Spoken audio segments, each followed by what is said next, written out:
Hi, I'm Sonya co-founder of Choir, where we are helping conferences stay relevant and reach wider audiences by enabling conference organizers to create and measure more diverse and representative stages. Today, I want to talk about Choir's conference diversity certification. So let's jump in. So, what does the Choir certification measure? We are measuring on a score of 1 to 100 using our objective algorithm and conference agenda data how well a conference highlights the voices of women, non binary folks, and people of color, and specifically women of color, in comparison to the representation in the US population. So what does that mean exactly?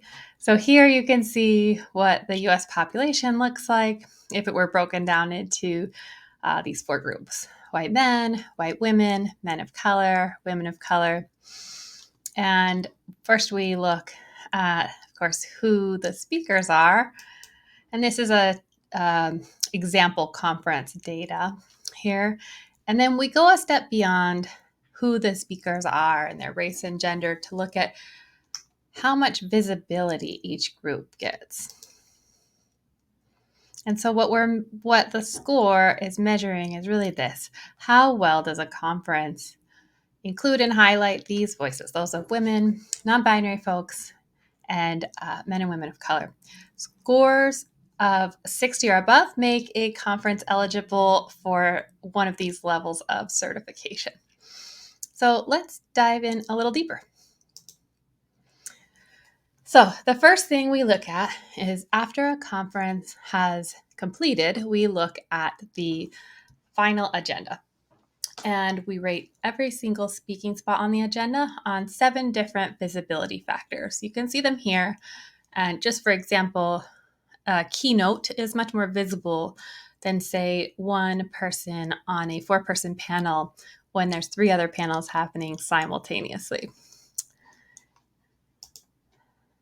And then we take that data about visibility and we cross-reference it with the combined race and gender of each speaker.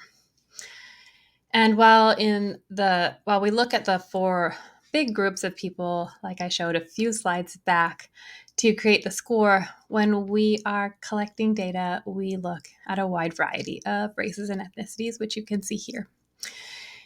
And so once the algorithm has aggregated that data, we then include a doubling factor for speaking roles that highlight the voices of women of color.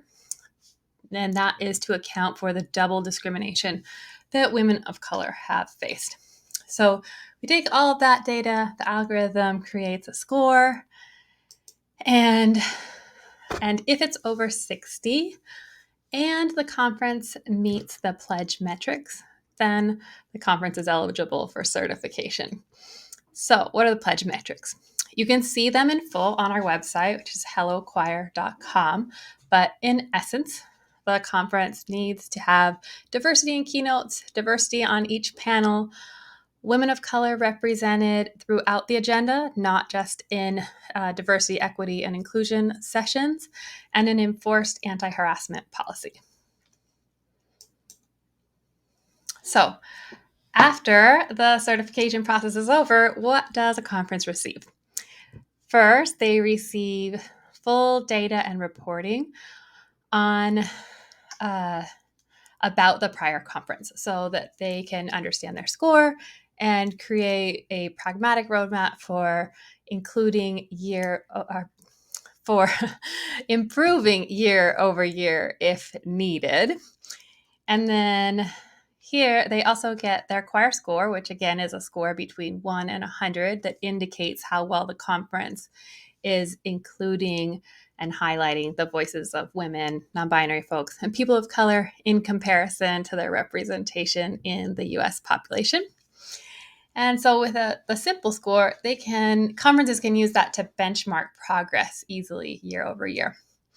And third, For conferences that earn certification, they're eligible to use this seal in their marketing on their website to show off at their next event to demonstrate their ongoing commitment to diversity and representation on stage. That's all I've got for you today. I hope that it's been helpful. If you have questions, feel free to contact me or Liv. Our contact information is over here. And if you'd like to learn more about getting your conference certified, you can click on the link above and book a call.